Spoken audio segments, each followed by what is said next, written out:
અગત્યની છે. આપણા શાસ્ત્ર એમ કહે સ્વર છે ને, સ્વર એ ઈશ્વર સ્વરૂપ છે અને તાલ છે ને, તાલ એ માયા સ્વરૂપ છે. સ્વરમાં રહેવું ને બહુ સહેલું, પણ તાલ એવો નચાવે ને ક્યાંથી ક્યાં વહી જાય નીલા મહારાજ. હા, એની અંદર યુનિટીમાં રહેવું એ તો બહુ અઘરું છે. અને શાસ્ત્રની અંદરથી એના પ્રમાણ ગોઈતા, શ્લોક પણ ગોઈતા. આ શાસ્ત્રમાં સંગીત વિશે કીધા છે. હા, સ્વયં યો રાજતે નાથ સસ્વર પરિકીર્તિત સ્વરશ્ચ નિખિલં વ્યાપ્તં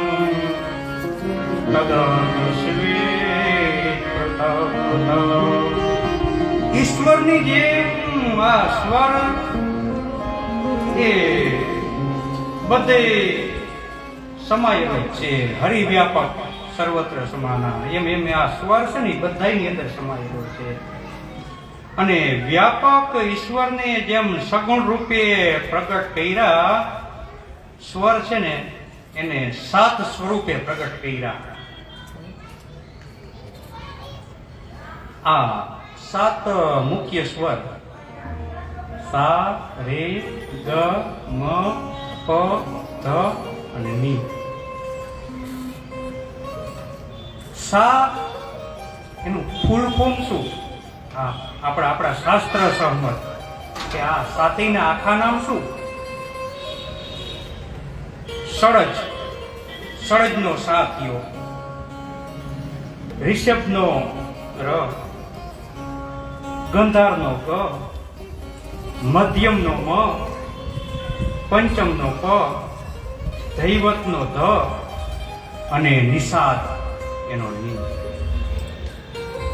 હવે આની ઉત્પત્તિ ક્યાંથી થઈ? આ પેલા ક્યાંક સૌથી પેલા ક્યાંક સંશોધન તો થયું છે ને, તો એનું પણ એક પ્રમાણ નહીં. પશુ પક્ષી આ બધાની ધ્વનિમાંથી ઉત્પન્ન થયા.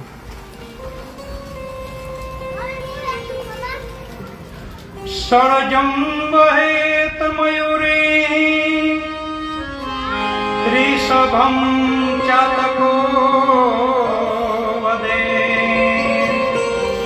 अजावदति गन्धारं क्रोञ्चो वदति मध्यम्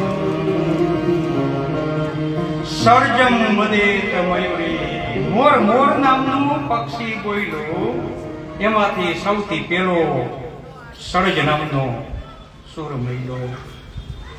રિષભમ ચાતકો વદેત, ચાતક નામનું પક્ષી જે બોલ્યું એમાંથી બીજો સુર મળ્યો, એને રિષભ નામ અપાયું, જેને અત્યારે આપણે ટૂંકમાં સા પછીનો રે કહી. અજા વદતી ગંધારમ. હા, અજા એટલે બકરી. બકરી જે બોલી ને એમાંથી ગ મળ્યો. આ સૌથી પેલા આ સુરના જેને સંશોધન કર્યું એને બકરીના અવાજમાંથી ગ મળ્યો. અને ક્રોચો વદતી મધ્યમમ, ક્રોચ નામનું પક્ષી બોલ્યું એમાંથી મ મળ્યો. પુષ્પ સાધારણે કાલે કોકિલો પંચમો વદે.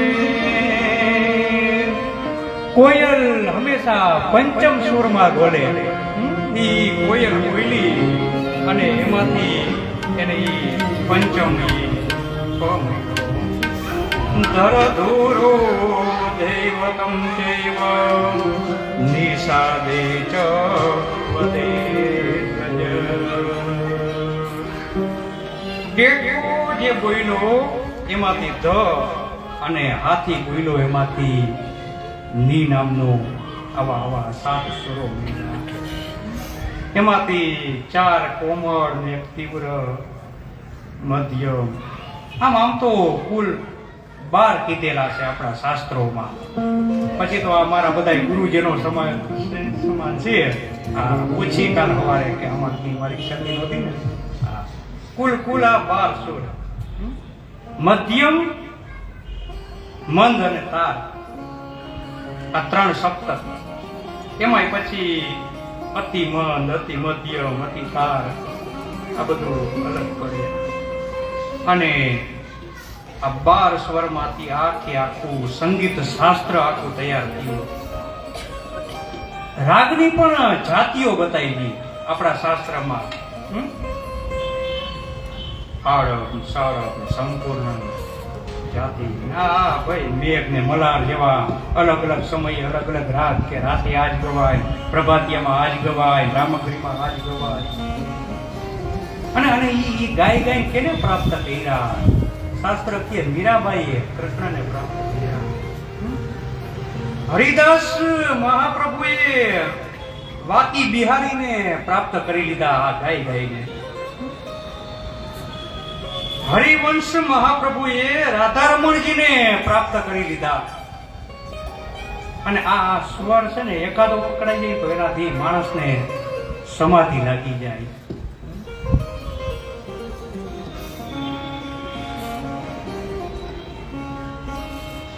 सुर इंसान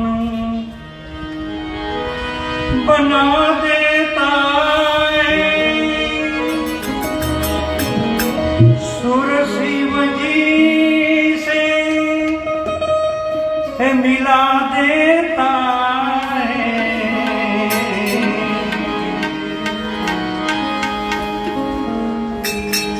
सुर इंसान बना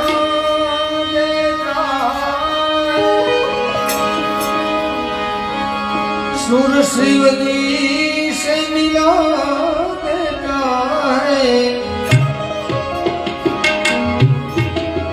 सुर की आग में जलने वाले परवाने आदा यार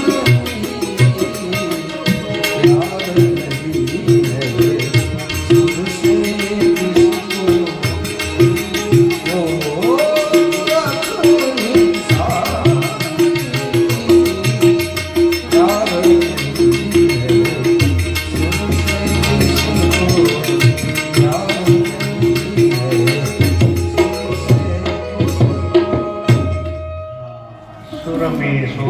सुर में जाके उन्हें मिले वो जो भी मांगे. સમાધિ એક લાગી ગયો. અને ઈ તાર જેને જેને લાગ્યા ને પછી હાથમાં તપેલી હોય, ઘી લેવા જુનાગઢની બજારમાં નીકળે તેને ખબર ન હોય બાપનું શ્રાદ્ધ કરવાનું.